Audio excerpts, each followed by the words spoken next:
하나님의 말씀은 출애굽기 2장 1절부터 10절까지 말씀입니다.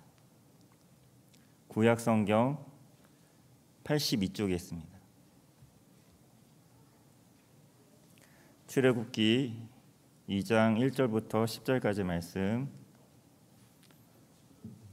저 한 절 여러분 한 절 교독하겠습니다.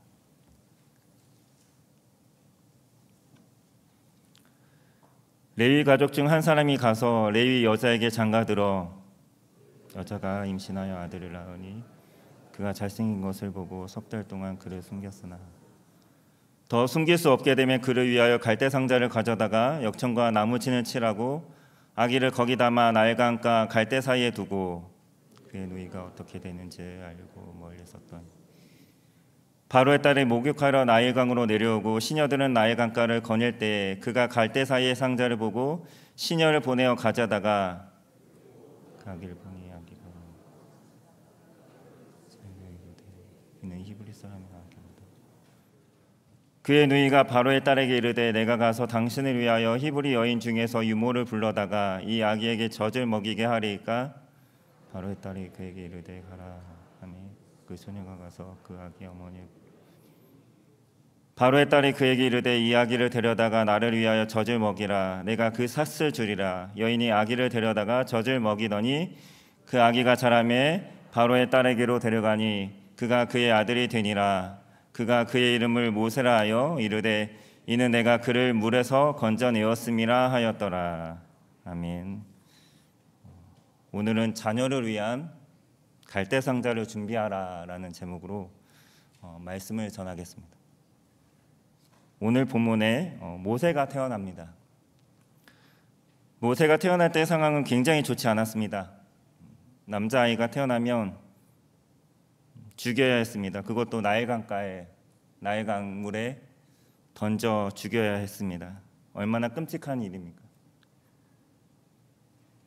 앞에 1장 22절 말씀에 보면 그러므로 바로가 그의 모든 백성에게 명령하를 이르되 아들이 태어나거든 너희는 그를 나일강에 던지고 딸이거든 살려두라 하였더라.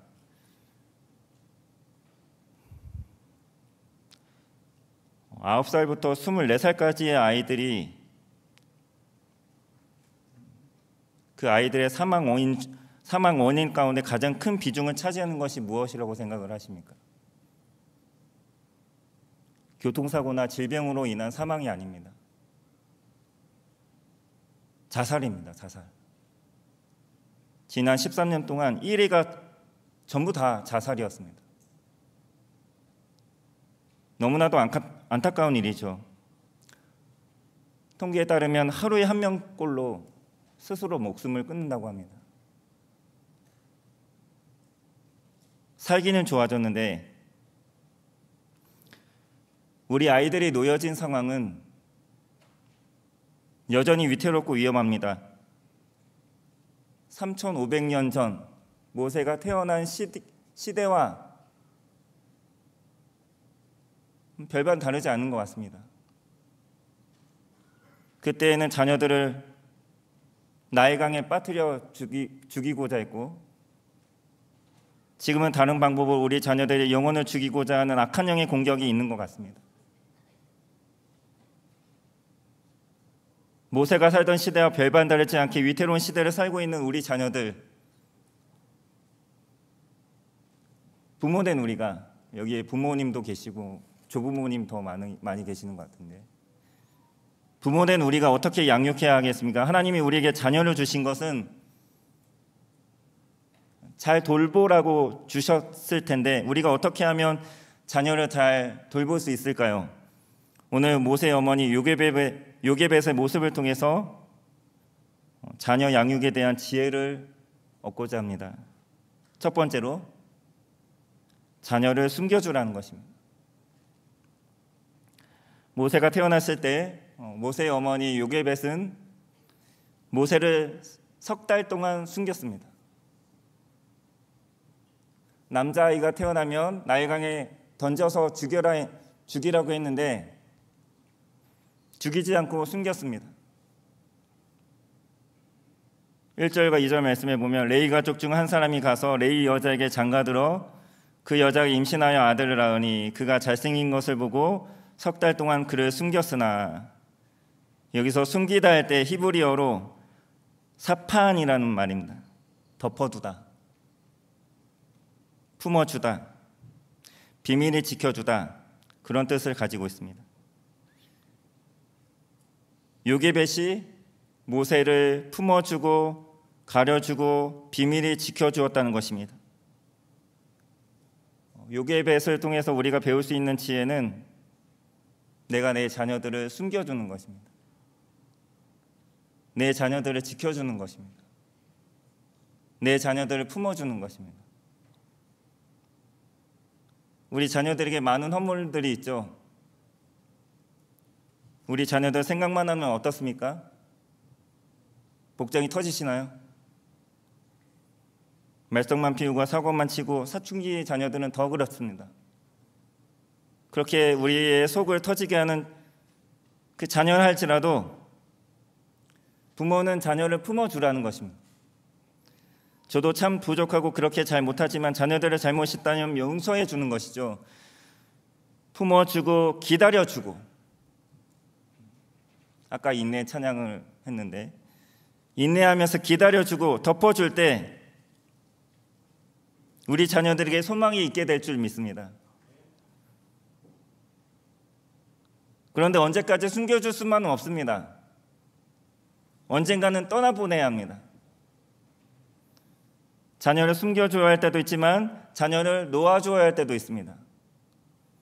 10년, 20년 계속해서 자녀를 내 품 안에 품고 있을 수만 없습니다. 요즘 캥거루족이 많다고 하는데 언젠가는 이 자녀를 떠나보내야 합니다. 자립할 수 있도록, 독립하도록. 자녀가 부모를 떠나야 합니다. 이게 성경적인 원리죠. 그 시점은 사람마다 다릅니다. 그런데 자녀가 40살이 되었는데도 떠나보내지 못하는 경우가 있습니다. 모세는 3개월이었습니다. 아주 짧은 시간입니다. 더 이상 그를 숨길 수가 없어서 떠나보내야 할 시점이 온 것입니다. 3절 말씀에 더 숨길 수 없게 되매 그를 위하여 갈대 상자를 가져다가 역청과 나무진을 칠하고 아기를 거기 담아 나일강가 갈대 사이에 두고. 자녀를 언제까지 품고만 있을 수는 없습니다. 언젠가는 보내야 합니다. 자녀가 어릴지라도 떠나보내야 하는 경우가 있죠. 제가 아는 목사님은 자녀가 중학생이 되자마자 지방에 있는 기숙사 학교를 보냈습니다. 군대를 간다든지 유학을 간다든지 언젠가는 자녀를 떠나보내야 할 때가 있습니다. 그럴 때 어떻게 도와주어야 하겠습니까? 요게벳은 모세를 떠나보낼 때 갈대 상자를 준비합니다. 우리가 믿음의 부모로서 내 자녀를 위해 해줄 수 있는 것이 있다면 갈대 상자를 준비하는 것입니다. 상자 안으로 물이 스며들지 못하도록 나무진과 석청을 바르고 강물에 띄어 보내는 것이죠. 모세를 보낼 때 요게벳의 심정이 어땠을까요? 요게벳은 갈대 상자를 만들고 아기를 거기에 담고 뚜껑을 덮어 강물에 띄어 보낼 때 어떤 심정이었을까요?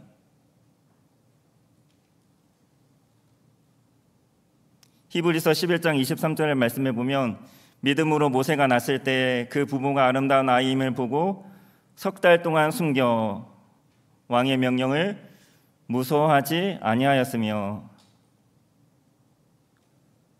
아들이 태어나면 나일강에 던져서 죽여야 하는 것을 알았습니다. 그런데 아들이 태어났죠.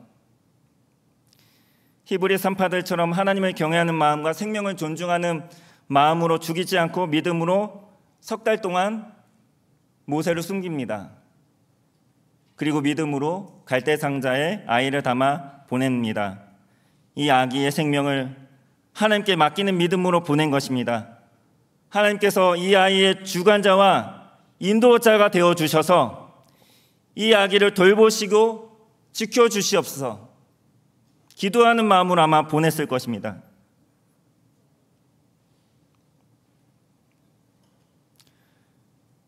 너의 삶의 참 주인, 너의 참 부모이신 하나님 그 손에 너의 삶을 맡긴다. 너의 삶의 참 주인, 너를 이끄시는 주 하나님 그 손에 너의 삶을 드린다. 강물에 떠내려가는 중에 상자가 뒤집혀서 물에 빠져 죽을 수 있습니다. 악어떼가 덮쳐서 죽을 수도 있습니다. 그러나 요게벳은 하나님을 의지하고 신뢰하는 믿음으로 모세를 떠나보냅니다. 자녀를 떠나보낼 때 우리는 갈대 상자를 준비해야 합니다. 믿음의 갈대 상자. 이 갈대 상자에 세속적인 가치관과 문화가 스며들지 않도록, 우리 자녀들이 거기에 영향받지 않도록, 잠식당하지 않도록 우리의 기도와 간구로 나무 진과 석청을 꼼꼼히 칠하는 것입니다. 갈대 상자에 우리의 믿음을 담아서 보내야 합니다. 갈대 상자 안에 내 자녀를 하나님께 의탁하는 믿음을 담아서 보내는 것입니다. 갈대 상자가 떠내려갑니다. 이 갈대 상자 결국 어디에 다다릅니까? 누구에게 발견됩니까? 바로의 공주, 바로의 딸에게 발견이 되죠. 공주가 시녀를 시켜서 갈대 상자를 열어보게 합니다. 열어보니까 한 남자아이가 울고 있는 것입니다. 딱 보니 히브리 남자 아기였던 것이죠. 그럼에도 바로의 공주는 죽이지 않습니다. 아기를 살려야겠다는 생각을 합니다. 딱하게 여긴 것이죠.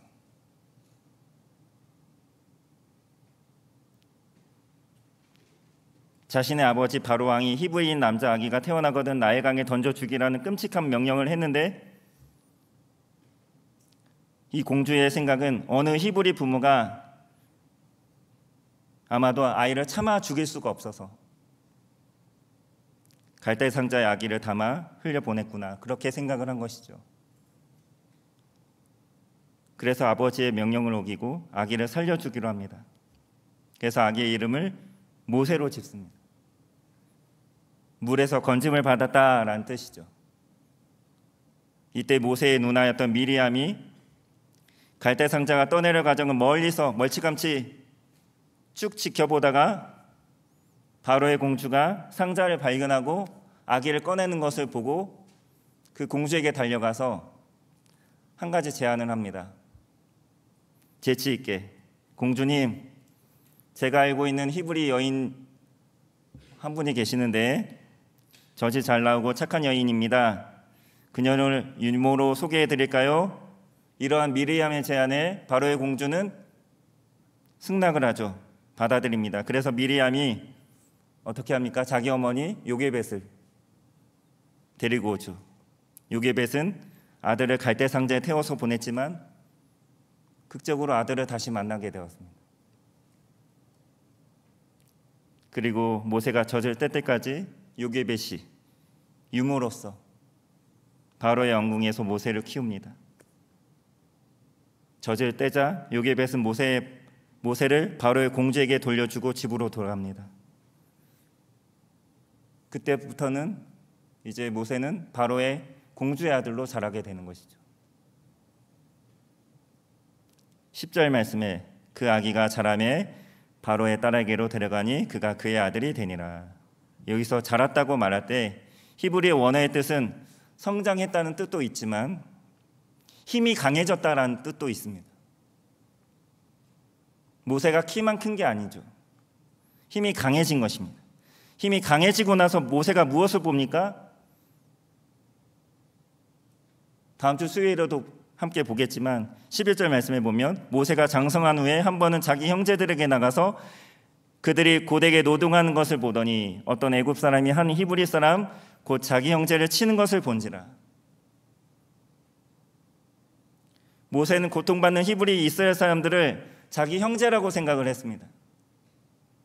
모세가 바로의 궁전에서 몇 년을? 40년을 지냈습니다. 40년 동안 모세는 히브리인들의 고통을 보고 남의 일로 생각하지 않았습니다. 다른 민족의 일로 생각하지 않았습니다. 바로 내 형제, 내 동족의 고통으로 여겼습니다. 모세는 지금껏 바로의 궁전에서 공주의 아들로 살았지만 그렇다고 자신이 애굽 사람이라고 생각한 적이 단 한 번도 없었다는 것이죠. 자신은 히브리인, 이스라엘 백성이란 정체성을 결코 잊지 않았던 것입니다.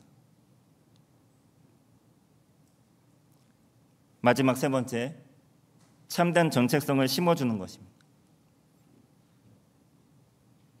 모세가 젖을 먹을 때 엄마 요게벳과 얼마 동안 함께 있었는지는 모르지만 요게벳은 모세에게 젖을 물리면서 모세에게 무언가를 심어준 것입니다. 아마도 이런 것이 아니었을까. 너는 앞으로 애굽에서 공주의 아들로 살아갈 것이지만 기억하렴. 너는 애굽 사람이 아니라 하나님을 믿는 이스라엘 민족이라는 정체성, 이스라엘 민족이란다. 이 정체성을 확실히 심어준 것이죠. 모세가 비록 애굽 왕 바로의 공주의 아들로 바로의 왕궁에서 40년을 살았지만 그는 자신이 하나님을 믿는 이스라엘 민족이라는 정체성을 단 한순간도 잊은 적이 없었던 것입니다. 잠언 22장 6절 말씀에 마땅히 행할 길을 아이에게 가르치라. 그리하면 늙어도 그것을 떠나지 아니하리라. 이 말씀대로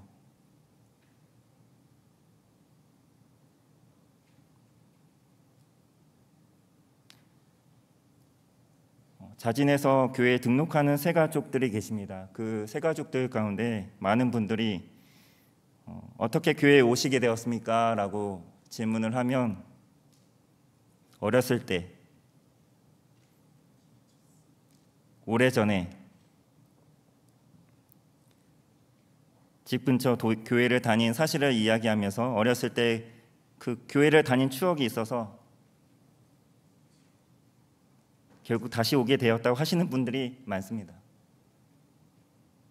그게 참 중요한 것 같습니다. 내가 믿음의 부모로서 자녀들에게 무엇을 심어줄 수 있습니까? 너는 하나님을 믿는 사람이다. 너는 내 자녀이기 전에 하나님의 아들, 하나님의 딸이라는 사실을, 하나님이 너의 참 아버지가 되시고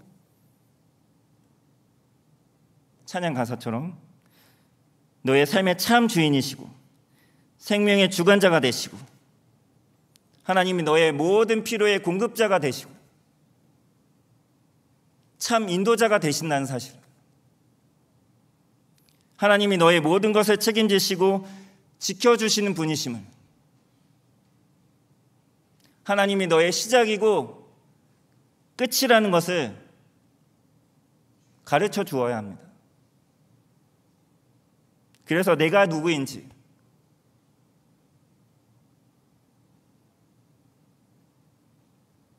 나는 이곳 대한민국에 살기 때문에 대한민국 국민이기도 하지만 내 참된 정체성은 저 하늘나라에 속한 저 천국 시민이라는 사실과 나는 세상과 구별된 하나님의 거룩한 백성이라는 정체성을 우리 자녀들에게 확실히 심어주어야 합니다. 요게벳이 바로 그 정체성을 모세에게 확실히 심어준 것입니다. 그래서 요게벳은 바로의 공주에게 모세를 다시 돌려줄 때 얼마나 마음이 아팠을까요?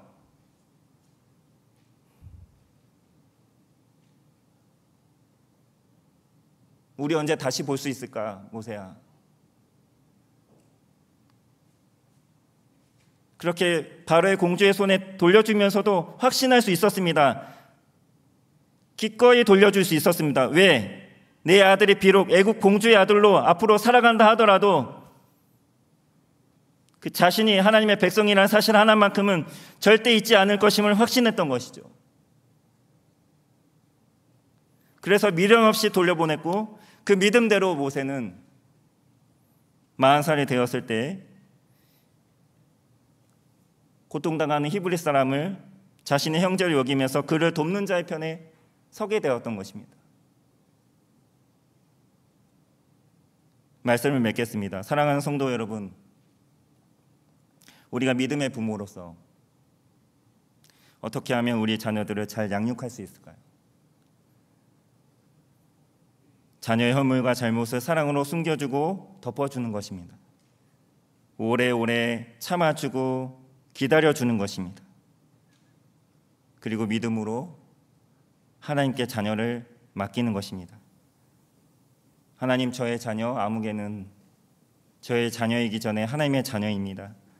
하나님께서 친히 그를 돌봐주시고 그의 모든 필요를 채워주시고 그의 앞길에 동행하여 주시옵소서, 그렇게 기도하면서 맡기는 것입니다. 그리고 마지막으로 자녀에게 너가 누구인지, 너는 하나님의 자녀이고 하나님이 너를 통해 하실 일이 분명히 있고 하나님의 영광을 나타낼 자라는 것을 어렸을 때부터 계속해서 심어주는 것입니다. 그러면 그것이 그 자녀가 늙어서도 떠나지 않을 것입니다. 목사님, 저희 자녀들은 다 장성해서 이제 시집 장가갈 나이인데요, 늦지 않았습니다. 지금이라도 아직 내 품 안에 있을 때, 내 영향력 아래에 있을 때 확실히 심어줘서 내 자녀가 앞으로 어디에 있든지 무엇을 하든지 하나님의 자녀로서 어떻게 살아가야 하는지 깨닫게 하는 것입니다.